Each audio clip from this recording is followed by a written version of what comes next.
ప్రభునందు మాకు అత్యంత ప్రియులైన దేవుని ప్రజలందరికీ యేసుక్రీస్తు వారి శ్రేష్టమైన పూజింపదగిన ఉన్నతమైన నామం పేరిట శుభాలు ప్రకటిస్తున్నాను.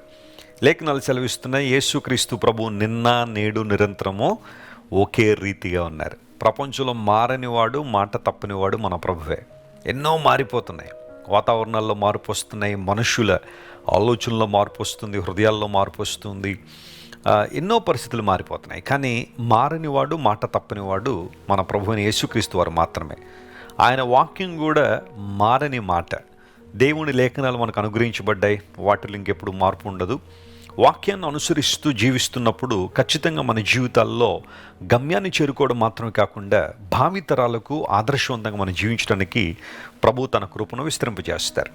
ప్రతి ఉదయాన్నే లేచిన తర్వాత ఒక వాగ్దాన సందేశాన్ని బైబిల్ నుంచి మనం వింటున్నాం. ఈ రోజంతట్లో దేవుని స్మరించుకున్నట్లుగా, ఆయన ఆరాధించినట్లుగా ఈ వాగ్దాన సందేశాలు మనకు ఉపయోగపడుతున్నాయి. ఈరోజు వాగ్దానంగా పరిశుద్ధ గ్రంథం తెరిచి 5వ కీర్తన 11వ చరణాన్ని చదువుకుందాం. Psalm 5:11. దానిలో ఈ మాటలు రాయబడింది: నిన్ను ఆశ్రయించు వారందరూ సంతోషించుదురు, నీవే వారిని కాపాడుదువు గనుక వారు నిత్యము ఆనంద ధ్వని చేయుదురు. ఈ మాటను పరిశీలించేద్దాం. నీవే వారిని కాపాడుదువు గనుక వారు నిత్యము ఆనంద ధ్వని చేయుదురు. ధ్వని చేయుట, making some noise and making some sound. బైబిల్లో అనేక ధ్వనుల గురించి రాయబడింది. కొంతమంది రోదన ధ్వని చేసేవాళ్ళు ఉన్నారట. రోదన ధ్వని అంటే ఏడుపులు. కొన్ని కుటుంబాలు చూడండి, ఎప్పుడు ఏడుపులు వినబడుతూనే ఉంటాయి. కుటుంబంలో ప్రతి ఒక్కరూ ఏదో ఒక కారణాన్ని బట్టి, ఏదో ఒక పరిస్థితిని బట్టి ఏడుస్తూనే ఉంటారు. ఆ ధ్వని కొంచెం ఇబ్బందికరంగా ఉంటుంది. కానీ దేవుని లేఖనం సెలవిస్తూ ఉంది, దేవుని యందు మనం సంతోషించగలిగితే, ఆయనలో మనం ఆనందించగలిగితే. ఎందుకంటే బైబిల్లో మాట ఉంది కదా, నీ సన్నిధిని సంపూర్ణ సంతోషం కలదు. లోకంలో ఎక్కడ ఆనందం లేదు, ఏ పరిస్థితుల్లో నీకు నిజమైన సంతోషాన్ని, ఆనందాన్ని ఇవ్వలేవు. కానీ దేవుడు మాత్రమే నీకు నిజమైన సత్యమైన ఆనందాన్ని ప్రభువు నీకు ఇవ్వగలడు. ఒక మాటలో చెప్పాలంటే ఈ ఆనందం నీ జీవితాన్ని నిలబెట్టే ఆనందం. లోక సంబంధమైన సంతోషాలు, ఆనందాలు నీ జీవితాన్ని పతనావస్థకు తీసుకెళ్తాయి. పాపం కూడా నీకు ఆనందాన్ని ఇస్తుంది, కానీ ప్రారంభంలో మాత్రమే ఆనందం, సంతోషం కనబడచ్చు. రాను రాను ఆ పాపము నీ మీద భయంకరమైన భారమై మోపుతూ ఉన్నప్పుడు నువ్వు ఇబ్బందులు పాలవుతూ ఉంటావు, నిరాశకు గురవుతూ ఉంటావు, నిస్పృహకు గురవుతూ ఉంటావు. కానీ దేవుడు తన సంతోషాన్ని మన హృదయంలో ఉంచినప్పుడు ఈ ఆనందం అనేక మందికి దీవెనకరంగా మనం మారడానికి ఉపయోగపడుతుంటుంది. బైబిల్లో అనేక మంది భక్తులు ఉన్నతమైన ఆధ్యాత్మిక అనుభవాల చేత నింపబడడానికి, ఆధ్యాత్మిక స్థాయికి చేరుకునే కారణం ఏంటో తెలుసా? వారందరూ దేవునిలో ఆనందించడం నేర్చుకున్నారు. దేవునిలో ఆనందించినప్పుడు ఆయన మనల్ని కాపాడుతున్నాడు, భద్రపరుస్తున్నాడు అనే విషయం మనకి ఎప్పుడైతే అర్థమవుతుందో మనము ఆనందధ్వని, సంతోషధ్వని చేస్తాం. ఈరోజు నా ప్రార్థనదే, మీరందరూ కూడా ఆనందధ్వని చేసేవారుగా ఉండాలని, ప్రభువులో ఆనందించేవారుగా ఉండాలనే నా ఆలోచన. ఫిలిప్పీలకు రాసిన పత్రికలో పౌలు మహాశయుడు అంటాడు, మీరు ఎల్లప్పుడూ ప్రభువునందు ఆనందించండి, మరలా చెప్పుదును ఆనందించండి అని. ఫిలిప్పీలకు రాసిన పత్రికను బైబిల్ పండితులు ఒక పేరుతో పిలుస్తారు. అదేనంటే చెరసాల నుండి వస్తున్న ఆనందపు ధ్వని అని పిలుస్తారు. ఏ cheerful sound from A jail cell. ఒక వ్యక్తిని చెరసాలలో ఉంచినప్పుడు, బందీగా మార్చినప్పుడు, ఖైదీగా చేసినప్పుడు ఆ వ్యక్తి ఆనందించగలడా? లేదా ఇతరులకు ఆనందంగా ఉండండి అని చెప్పగలడా? పౌలు మహాశయుని యొక్క జీవితంలో మనం గమనించాల్సిన విషయం ఏంటంటే, he was a practical man of God. అతడు ఆచరణాత్మకమైన సేవకుడు. తను ఏదైతే అనుభవించాడో అదే సంఘానికి చెప్పారు, ఏదైతే సంఘానికి బోధించాడో దాన్ని తన జీవితంలో నెరవేర్చాడు. ఆనందించండి, ఆనందించండి అని చెప్పిన పౌలు ప్రతి పరిస్థితిలో దేవునిలో ఆనందించడం నేర్చుకున్నాడు, సంతోషించడం నేర్చుకున్నాడు. తన శ్రమల్లో, కష్టాల్లో, హింసల్లో, ఉపద్రవాల్లో, ప్రభు కొరకు అతను ఎదుర్కొంటున్న నిందల్లో, వీటన్నిటిలో కూడా ప్రభువునందు ఆనందించడం నేర్చుకున్నాడు. కాబట్టే అనేక మందికి ఆశీర్వాదకరంగా మారాడు.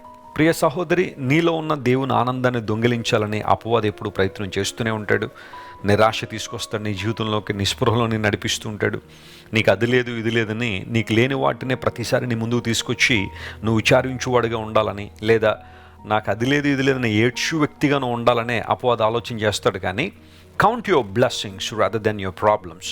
నువ్వు ఎదుర్కొన్న సమస్యల కన్నా దేవుడు నీకు ఇచ్చిన ఆశీర్వాదాలను కౌంట్ చేయడం నేర్చుకో, ప్రభువులో ఆనందించడం నేర్చుకో. ఈ లోకంలో ఏది నీకు నిజమైన ఆనందం ఇవ్వదని గుర్తించి ఆయన మీద నీ ఆనందాన్ని కనుక ఆధారం చేసుకోగలిగితే ఆ గొప్ప దేవుడు నిన్ను ఎప్పుడు విడిచిపెట్టువాడు కాదు. నిన్ను బలపరుస్తాడు, ఆయన తన సంతోషంతో ఆయన నిన్ను నింపుతాడు. మా తండ్రి గారు ప్రభువుని అంగీకరించక మునుపు లోకంలో జీవిస్తున్నప్పుడు లోక సంబంధ విషయాల్లో ఆనందించాలని ఎంతో ప్రయాసపడ్డారు. తన చుట్టూ అనేక మంది స్నేహితులను పెట్టుకుని, లేదా ప్యాకాట్లలో ఆనందం ఉందనుకుని, సినిమాల్లో ఆనందం ఉందనుకుని విపరీతంగా లోక సంబంధమైన ఆనందంలో ఉండాలని ఆశించారు. కానీ ఎప్పుడైతే యేసు ప్రభు ఆయన్ని పట్టుకున్నారో, ఆయన తన జీవితాన్ని ప్రభువుకు అప్పగించారో, దేవుని సేవకు తన జీవితాన్ని సమర్పించుకుని అనేక ప్రాంతాల్లో అద్భుతమైన సేవ జరిగించినప్పుడు ఆయన అనుభవించిన ఆనందం, లేదా అనుభవిస్తున్న ఆనందం చాలా గొప్పదని వారి సాక్ష్యంలో అనేకసార్లు నాన్నగారు చెబుతూ ఉంటారు. దేవుని ప్రజలారా, గమనించండి, ప్రభు పరిశుద్ధాత్మ ద్వారా మన హృదయాల్లో కృమ్మరించే ఆనందం, సంతోషం శాశ్వతమైనది కనుక ఆనంద ధ్వనిలో మనం ముందు కొనసాగుదాం. ఆయన మనల్ని కాపాడువాడు. రాబోతున్న ఉగ్రత నుండి మనల్ని దేవుడు కాపాడాడు. తన రక్తం పెట్టి మనల్ని కడిగి తన బిడ్డలకి అంగీకరించారు. క్రీస్తు రక్తం ద్వారా కడగబడిన మనం ఉగ్రతను తప్పించుకున్నాం. దేవుడు మనల్ని బలపరిచాడు కనుక మనం ప్రభువును స్తుతించాలి. ఆయన ఇచ్చిన రక్షణను బట్టి ఎల్లప్పుడూ మనం స్తుతించాలి. ఆ తదుపరి అపవాది ఎన్నో ప్రయత్నాలు మనల్ని పడగొట్టాలని, వెనకకు లాగాలని, లేదా దేవుని దూరం చేయాలని ఎన్నో ప్రయత్నాలు చేస్తున్న అపవాది ప్రయత్నాలన్నింటినీ ప్రభు చెడగొట్టి, లేదా వాటిని నిర్వీర్యం చేసి అనుక్షణము మనకిస్తున్న జయ జీవితాన్ని బట్టి మనం ప్రభువును స్తుతించాలా.